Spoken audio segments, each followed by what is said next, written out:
So the trail is about a half a mile long. It has a really easy walking path. And the cast members recommend to come between 9 and 10 o'clock because the animals are coming out. And if you're really interested in seeing the gorillas, they do come out at 9, but they kind of forage a little bit. So between 9 and maybe even closer to 10 o'clock, they recommend. Now, I'm the first person into the trail today. So I'm just going to do the walk through. I'm going to show you guys what there is to see. And so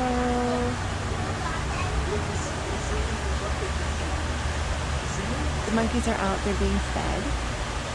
It's pretty cool. There's several buckets hanging around. And obviously, he's very picky because he just threw his lettuce right out of the bucket and he's looking for something better. And then he's hiding it. My guess is he'll go down and get that one later after the good stuff is gone. Comes a little guy, he's coming down. He's going to come check it out. Well, let's go check out those gorillas.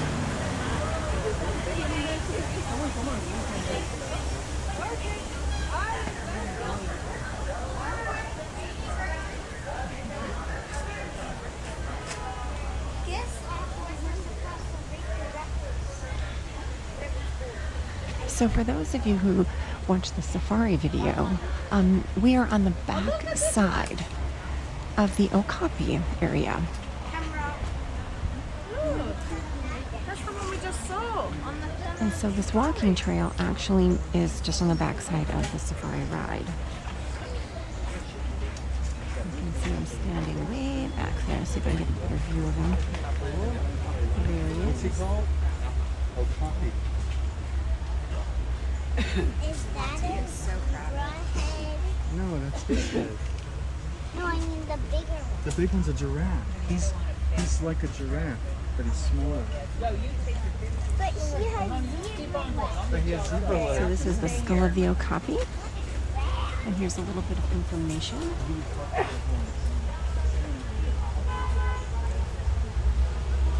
We talk a little bit about the similarities and the differences between the giraffe and the Okapi.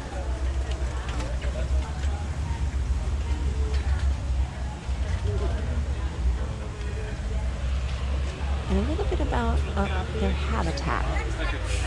Now I'd really recommend that this trail opens at 9 o'clock. So it opens an hour or so later than the actual safari does. So if you are interested in coming on this, you may want to really watch your time and plan to get your safari ride in first and then come on the trail second. So exit the trail, go down that covered bridge and stick to the right side of it. It's extremely relaxing out here. It's very humid, but you know, it is not real overwhelmingly warm out yet. And so if you have an aversion to hot, humid weather, this is a time to get out here. It's just beautiful. All right, let's go see what is in the research center.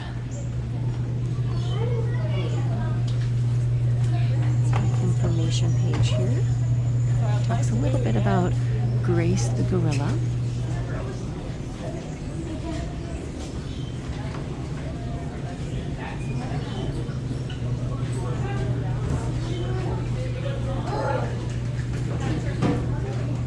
There's a few educational displays over here that talk about different animals that live in the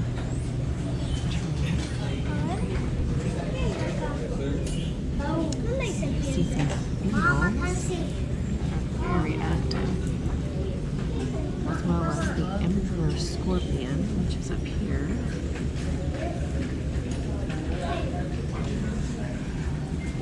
I do not see beetle down below is a dung beetle, and you can see there is some actual dung in that cage.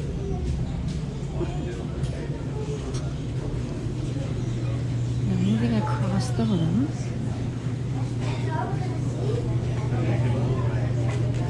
appears to be a little trail here, which is called a spider tortoise in southwestern Madagascar.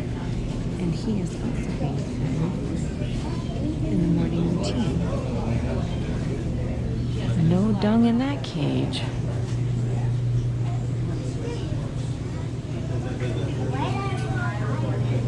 Favorite creature, the mole. Now the next area is a naked mole rat roast. There, and there was one right here for the moon. It went inside that hole. Come on, Bob. You can see a few of them in their holes. Here comes one.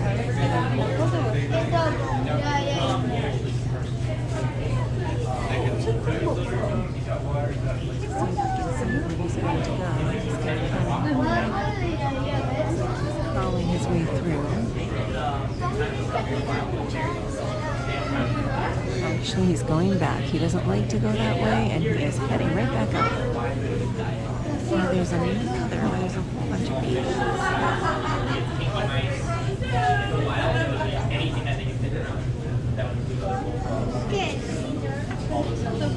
The display is pretty large. Moving on and around to the next trail.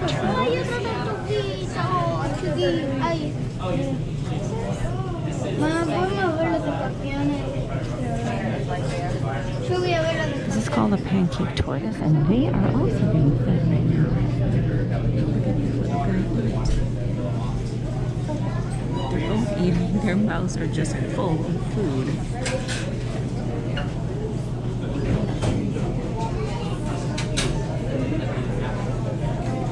Looks like the bigger turtle, he's just gonna cover up all the good stuff.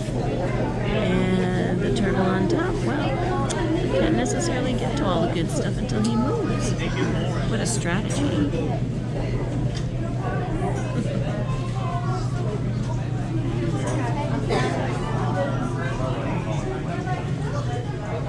Moving on, there are some snakes in the cage. There's a boa constrictor. There are two different types. This one's called the Kenyan sand boa, and you can see he is burrowed in the sand. Looks like he just has water and no food.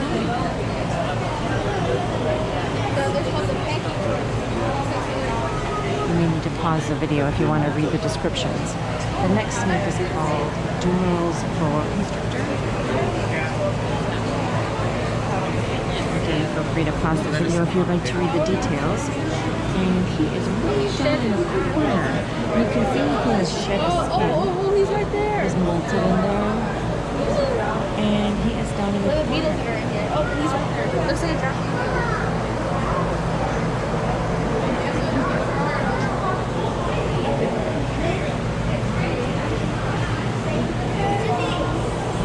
Little guy is called a flamboyant flowering beetle.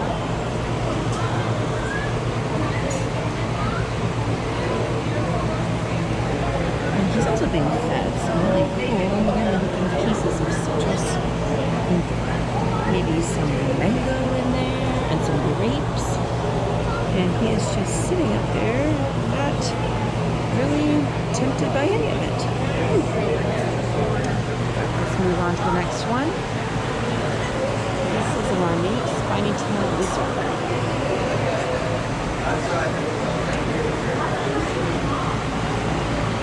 And this particular lizard is hiding. Where is he hiding? I don't know. I don't see any food out. Maybe he's not in there today. Maybe he is out for educational purposes. Let's see it.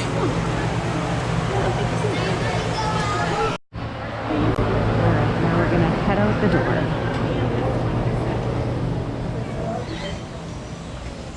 And we're going to come with a bird guide.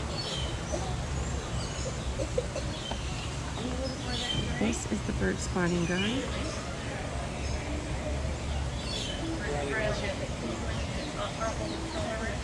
Let's go see if we can find these birds. Okay. Wow. Now, if you just sit here and watch, these birds are flying all around in here. They are high in the trees, they are low on the ground, they're in little water buckets, just getting a bath. And that little guy, he just went right past so fast. Let's go down and we'll see if we can see any more of them up in the trees here. There's a very large net way up high.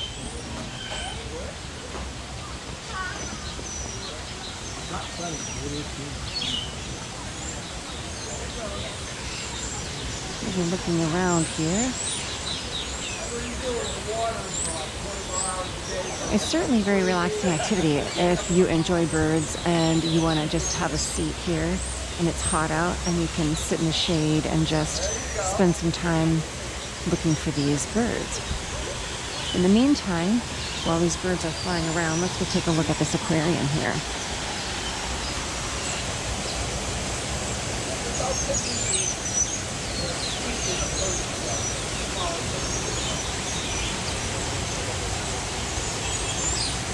So there's some information about the fish and just so many of them in this tank. They're just very beautiful. Great habitat. The birds are flying in the trees. Super relaxing walk. And right now there's not very many people in here as compared to other times when it can be just packed. It's a great time to come. Ooh, I saw that one right there. He just went right through there. Absolutely beautiful fish. Little birds in there. Just floating along with those fish.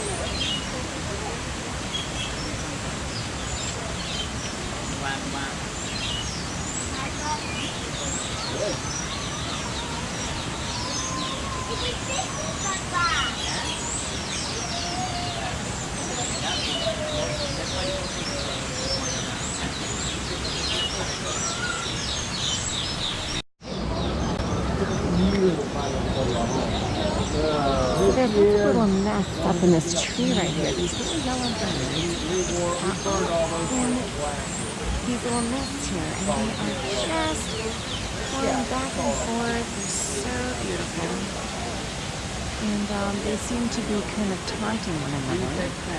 And they seem to be very busy in their nests. I mean, look at this little guy.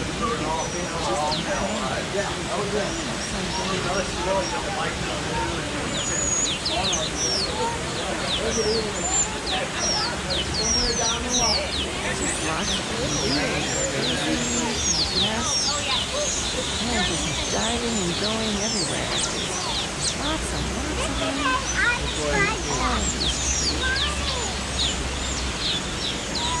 I think my best advice would be wear a hat. You know, it's a little dangerous with all the bird droppings here. Really beautiful fish tonight.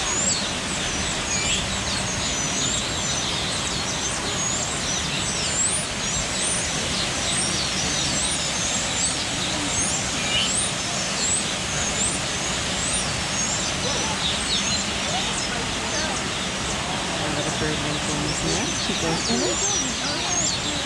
Well, he or she, I don't know.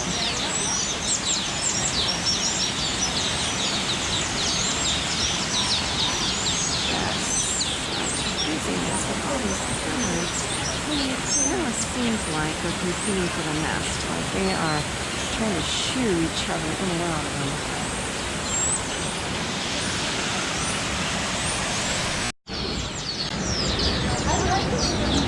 So we just returned the bird guy back here, and what we learned is that not every bird is in here right now and that they rotate them. And we also learned that these little birds right here, there are about 90 of them right now in the park. There are about 45 males out here, and there are only males out here. And there are 45 females back in the aviary. And I guess that separation resulted from a point in time where they were breeding so many that they had like about 400, we thought. And I guess it took a long time to find them proper homes. So now they separate the birds and they only put them together when they need to breed more. So it's more of a managed process now. And that all occurs back in the aviary. So out here we just see that these nests that they are building, which if it's a younger bird will take anywhere from 3 to 5 days. If it's a more experienced nest building bird, it will be much shorter. But they prepare them for the female, and because the female doesn't come, I guess they put like a piece of grass in front of it, and if that piece of grass turns brown and if there's no female that comes for that nest, then they will take it apart. And so it's a constant maintenance problem here, or challenge, where they have to always clean up after the nests that are being destroyed, and then of course the males will rebuild the nests again, and that's the process. So pretty cool. Encourage you all to come here. It's really a neat experience, and just talk to the cast members. Spend some time asking questions. Really fascinating things that you can learn that you might not even be aware of.